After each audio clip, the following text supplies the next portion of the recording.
Okay, so we move to the next item on the agenda with LSC. Chair report, I have nothing to report. I think I'm working with people who knows what they need to do in the LSC as an LSC members, and I don't need to be pushing anyone to do their job. So I just want to take the time to say thank you to Ms. Shoei for her support the entire year, for her efforts to be here on time, even though she's finished at work at 5, right, including Saturdays, and to Ms. Canson also because their kids graduate already and they are here as an LLC members giving their best, and everything that we can say to you is thank you, and we hope the best for you and your kids for the next journey. And well, we're thank you for your service. Thank you. Thank you. So and with that said, I'm conclude my report. So next item on the agenda is teacher's report.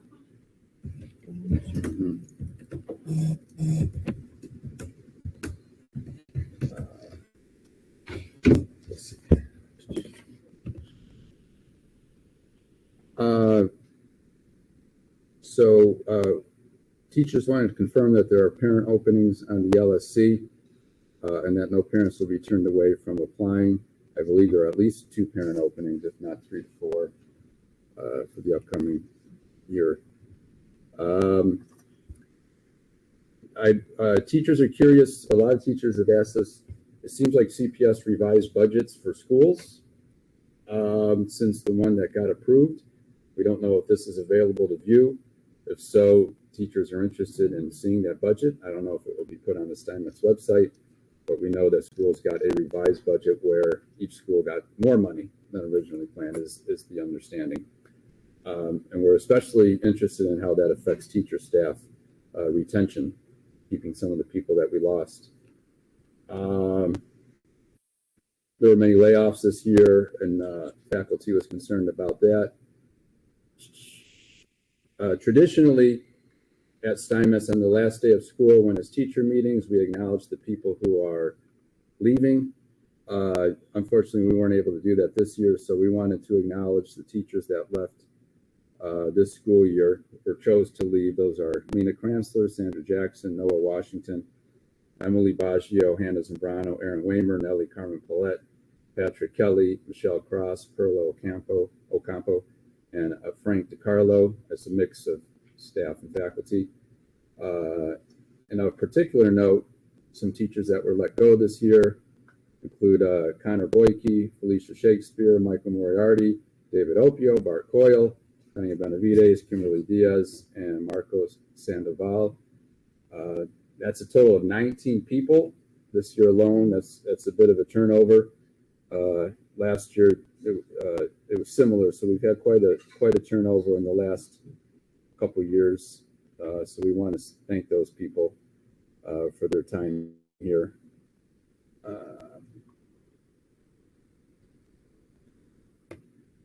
Anything I'm forgetting?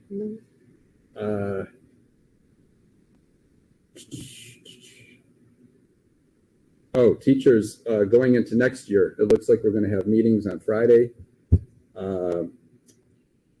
We think that would be a good opportunity we usually get a newsletter every week, but now that we're going to have meeting time on every other Friday, I believe it is, that'd be a good opportunity to do sort of a live version of the newsletter. We think that would be helpful because a lot of times getting it through email, if there's questions or it's hard to understand or it's dense, that would be, teachers are really interested in doing that.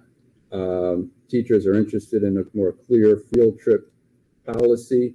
There were some field trips this year that just sort of occurred without teachers either approving or knowing, and some teachers were trying to get finals and students were leaving for field trips, and that got a little bit hairy at the end of the year. And perhaps there should be blackout days for field trips, especially during the last few days of a grading period, so students can take care of their academics first. Teachers are still interested in a more coherent cell phone policy. Recently, Evanston, which is a much larger school, is institute a policy for next year where there's no phones in the classroom. There's a lockup procedure. We think while cell phones have become a part of life for everybody, it's such a distraction, and the data is pretty clear that it's really difficult to teach and learn with the cell phones present. And teachers are still interested in some unified protocols, a finals week, perhaps that's more, designated day by day or class period by class period. We'd like to bring back a specific finals week. We think that would help the culture of learning in the school, whereas just people floating off at the end. Perhaps bring back a syllabi procedure where attendance and tardies and grading, all that kind of is either by department or by teacher. We think this continue, and again, this is bigger than this school and bigger than this administration. When a student has 7 classes, and for example, and this happens fairly regularly, they have, between 40 and 60 absences in all those classes, and they get 2 A's in this class, 2 B's over here, a C.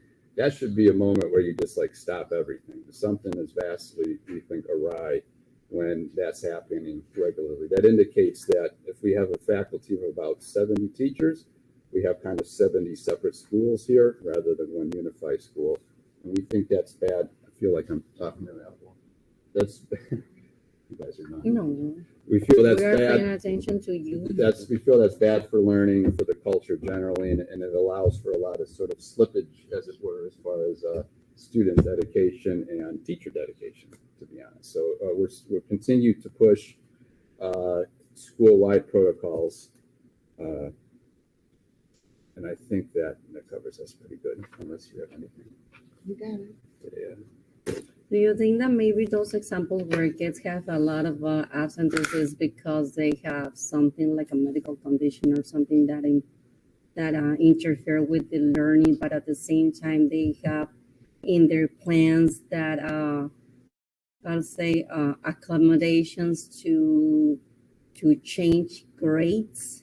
I think Because some of the kids, or at least I have a child with an IEP who can be absent, consider number of time from his classes, but at the same time he has A's and B's because it's something that I have in his plan.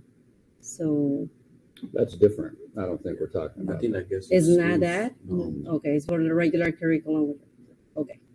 Yeah, of course, we're Okay. conscious of that. In fact, I had a homebound student who was on life support. Right. Yeah. Right. So there. we're not talking about those. So that's That's a regular good point. curriculum. Got it. Of That's a course. very good I mean, that's Okay. that's a Okay. given. No, I just want to make sure I'm on the same page you are. Okay. But I should just speak, Madam Go Chair. Yeah, so the thing is that, but the teachers wouldn't know which students are on leave. For example, if a student enters, for example, a therapeutic setting, or is at a hospital for any type of ideation, they may have 45 absences, and teachers wouldn't know necessarily if they're not a teacher of record of that student. They may not necessarily know, so they may be going based off of the network data, or whatever. This student has 35 absences and has an A or a B. So the teachers will just see that report and think that, wait, why is that student passing? But they may not know the situation behind. So they would not all teachers would be So privy the teachers to. don't have access to that. They know they would not have information. access unless they're a teacher of record of that student. That is another And situation. or they're if they have a student with an IEP or 504 and they're a provider, then they would have access to that. But Right. you wouldn't know unless you're a teacher of record if a student Okay, has I been see. spent 2 weeks or went to Parent share that information with the Yeah. has enough confidential. until the parent confidentiality shares that right. with us, then we process that information. If it has to go into a 504, then we start that process. So the student may not even have a 504 when they're in the therapeutic setting. Right. So they may be, or they're hospitalized for, if they're on suicide watch or homicidal Right. watch, or They can Nancy be B. like 2-3 Jefferson. weeks. So they're sent Out of somewhere bounds. else. So they wouldn't know that, only the principal or when the teacher the parent makes us aware, then we would initiate a process to work with the case managers if the hospital recommends a long-term support for the student. Right. And so they may be passing, but Mhm. teachers would see absence. But on the same token, if we're questioning that students that are absent and passing, the counter could be students that are present who have a 99% attendance rate or 98%. And we're talking about specific to that period, because I'm not talking overall ADA. We could break it down by period. So the same argument can be made that students that are coming to school every day to that specific class are failing, right? So we can't, that argument goes both ways. So if we're saying that, oh, we should be concerned about students with high absences passing, then why are the same concern that we share as well, because we do break down the data by teacher, so like by period, by teacher, so it's not overall AD. And when you look at the swag reports that are sent home to the parents, Mhm. it tells you how many absences and targets to Right. that specific period as well. So the teachers can see that as well, or if they're talking with students. So I mean, the same argument can be made about students that have a 98%, 99, 90% attendance to that class, but yet they're failing that class. So the same thing, if we're talking about siloed, and again, when we're talking about grading practices and grading policy, we follow that. That was brought up by the PPC and it went to grievance and so forth.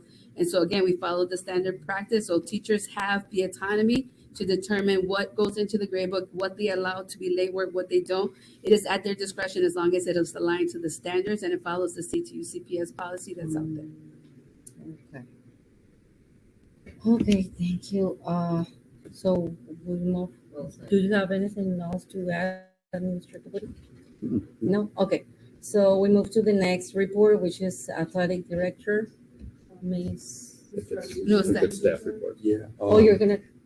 Yeah. Oh, I just wanna just so graduation was awesome. We had a lot of ESPs and PSRPs help out in the front.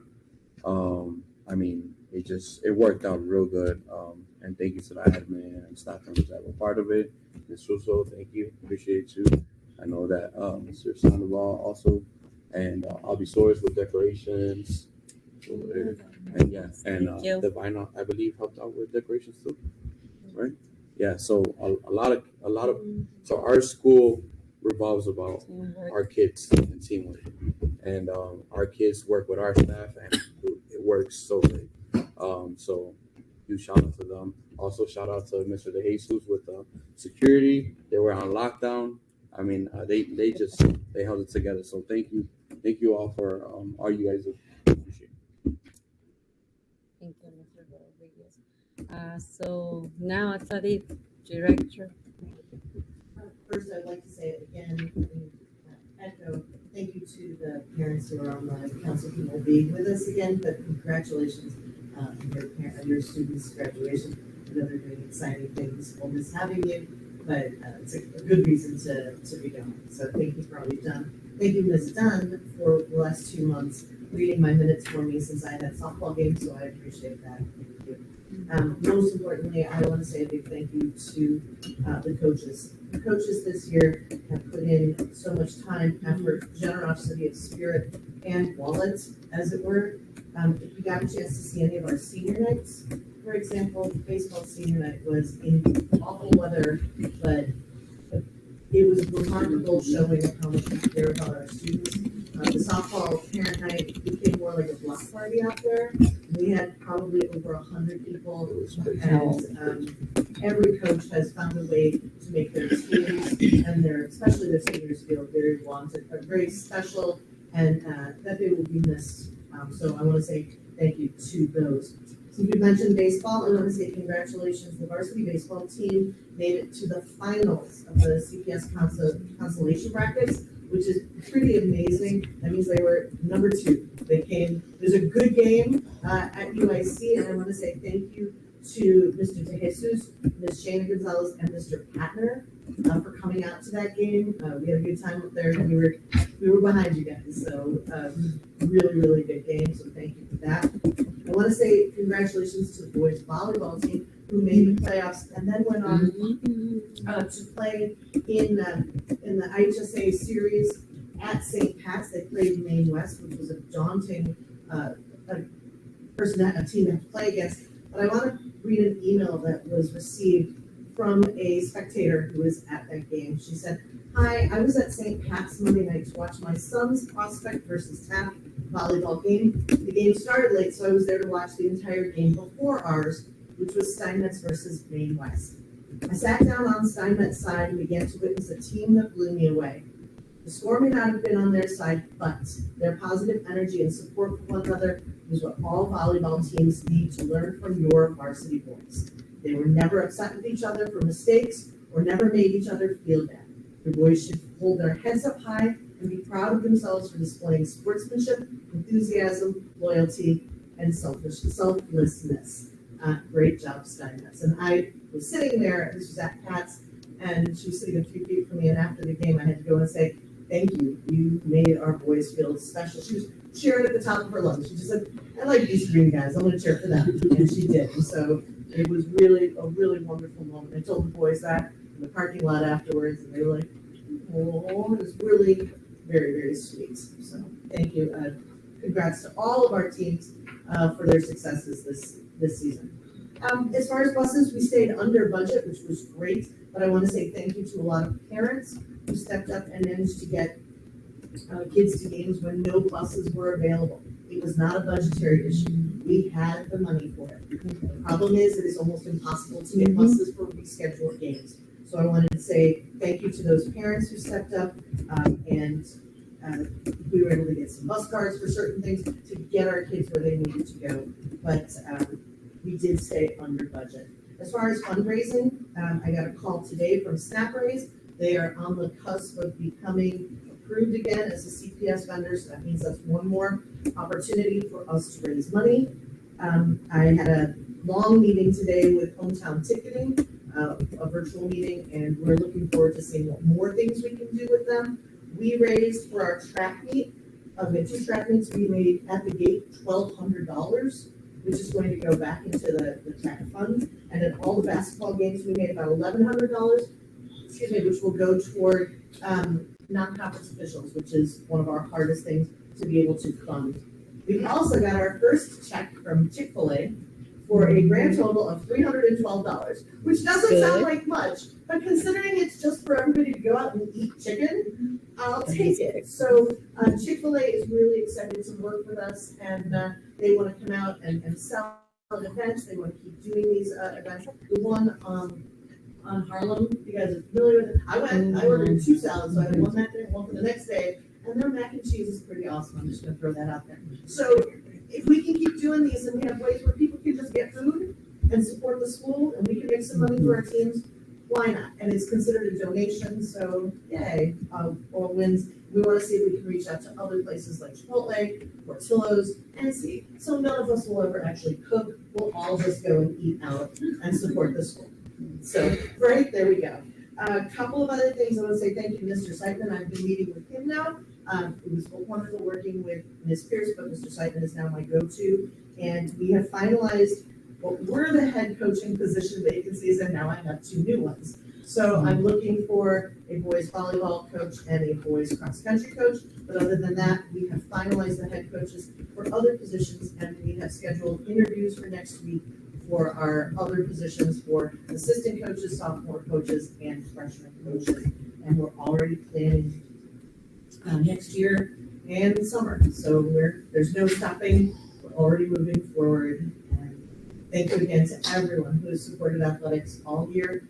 If you ever have questions, please feel free to email me. I'm happy to answer.